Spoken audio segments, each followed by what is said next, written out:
আজ প্রকাশিত হয়েছে মাধ্যমিক পরীক্ষার ফলাফল। মাধ্যমিকে উত্তীর্ণদের অভিনন্দন জানিয়েছেন রাজ্যের মুখ্যমন্ত্রী মমতা বন্দ্যোপাধ্যায়। এদিকে উত্তর চব্বিশ পরগনার গাইঘাটা ব্লকে মাধ্যমিকে প্রথম, দ্বিতীয়, তৃতীয় এবং চতুর্থ স্থান অধিকারীদের সংবর্ধনা দেওয়া হলো গাইঘাটা পঞ্চায়েত সমিতির পক্ষ থেকে।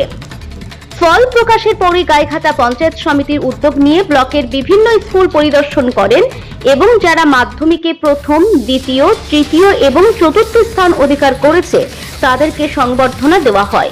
এই সংবর্ধনার সময়ে উপস্থিত ছিলেন গাইঘাটা পঞ্চায়েত সমিতির সভাপতি ইলা বাগচি, উত্তর চব্বিশ পরগনা জেলা পরিষদ সদস্য শিপ্রা বিশ্বাস, গাইঘাটা পঞ্চায়েত সমিতির পূর্তের কর্মদক্ষ নিরুপম রায় সহ অন্যান্য সদস্যরা। এ বিষয়ে গাইঘাটা পঞ্চায়েত সমিতির সভাপতি ইলা বাগচি কি বললেন চলুন শুনে নেওয়া যাক। আজকে গাইঘাটা স্কুলগুলোতে যে সমস্ত স্কুলে মাধ্যমিকের রেজাল্ট বেরিয়েছে তাতে যারা ফার্স্ট, সেকেন্ড, থার্ড, ফোর্থ হয়েছে তাদেরকে আমরা সম্বোধিত করতে গিয়েছিলাম। প্রথম হয়েছে রামচন্দ্রপুর পল্লীমঙ্গল স্কুলে দৃষ্টান্ত বিশ্বাস, সে 675 পেয়েছে, সে ফার্স্ট হয়েছে। সেকেন্ড হয়েছে আপনার অভিক বণিক বলে আমাদের ঠাকুরনগর স্কুলে, আর একজন থার্ড হয়েছে আমাদের বাণী বিদ্যাবিথি, আর ফোর্থ হয়েছে আমাদের মণ্ডলপাড়া হাই স্কুলের একজন ছাত্রী।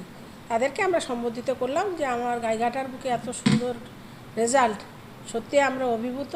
তাদেরকে আশীর্বাদ করি তারা যেন আরও 11-12-এ আরও ভালো সুন্দর রেজাল্ট করতে পারে এবং বাবা মায়ের মুখ উজ্জ্বল করতে পারে, আমার গাইঘাটার মুখ উজ্জ্বল করতে পারে, সেটাই আমাদের কামনা রইল।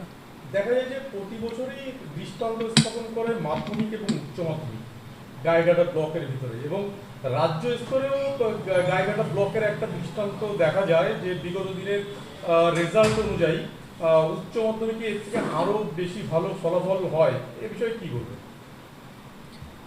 আজকে যেখানে যাদেরকে সম্বোধিত করেছি তারা কিন্তু সবই গরিব ঘরের ছেলেমেয়েরা, তারা সত্যি খুব ব্রিলিয়েন্ট স্টুডেন্ট তারা, এবং প্রত্যেক বছরই মাধ্যমিক উচ্চ মাধ্যমিকে খুব ভালো রেজাল্ট করে। এবং আমাদের দৃষ্টান্ত আছে যে গাইঘাটার স্টুডেন্টরা সত্যি খুব ভালো ভালো জায়গায় তারা ডাক্তার, ইঞ্জিনিয়ারিং চান্স পায়, এবং আমাদের মহকুমা এবং আমাদের ডিস্ট্রিক্টের মধ্যে কিংবা রাজ্যের মধ্যে তারা ভালো রেজাল্ট করে। আগামী দিনে এদের উদ্দেশ্যে বলবো, তোমরা এগিয়ে যাও, আমরা তোমাদের পাশে আছি এবং খুব ভালো রেজাল্ট করো, বাবা মায়ের মুখ উজ্জ্বল করো এবং দেশের মুখ উজ্জ্বল করো। আপনি যে বললেন গরিব ঘরের অনেক ছেলেমেয়েরা রেজাল্ট ভালো করছে, দেখা যায় যে অনেকে আবার পড়াশোনা ছেড়ে দেয়। এই গরিব ঘরের রেজাল্ট ভালো থাকা সত্ত্বেও অনেকে পড়াশোনা, আমরা তাদেরকে বলেছি যে আপনাদের যদি কখনো আমাদের প্রয়োজন হয় আমরা অবশ্যই আপনাদের পাশে দাঁড়াবো, আপনারা আমাদের সঙ্গে যোগাযোগ করবেন। যারা গরিব, আমরা অভির বাবাকে বিশেষ করে বলেছি, কারণ তার ঘরও দেখলাম বাসযোগ্য নয়, ভাঙা ঘর টিনের, তাকেও বলে এসেছি আপনি আসবেন আমার পঞ্চায়েত সমিতিতে, আমাদের সাধ্য মতো আমরা যদি আপনাকে একটা ঘর পাইয়ে দিতে পারি, আমাদের বাংলা আবাস যোজনা মাননীয় মুখ্যমন্ত্রীকে সরাসরি মুখ্যমন্ত্রী বলে আপনি অবশ্যই আসবেন। এবং তাকেও বলেছি যদি তোমার কখনো কোনো কিছুর প্রয়োজন হয় অবশ্যই আমাদের কাছে আসবে, আমরা তোমার পাশে দাঁড়াবো। আপনার নাম?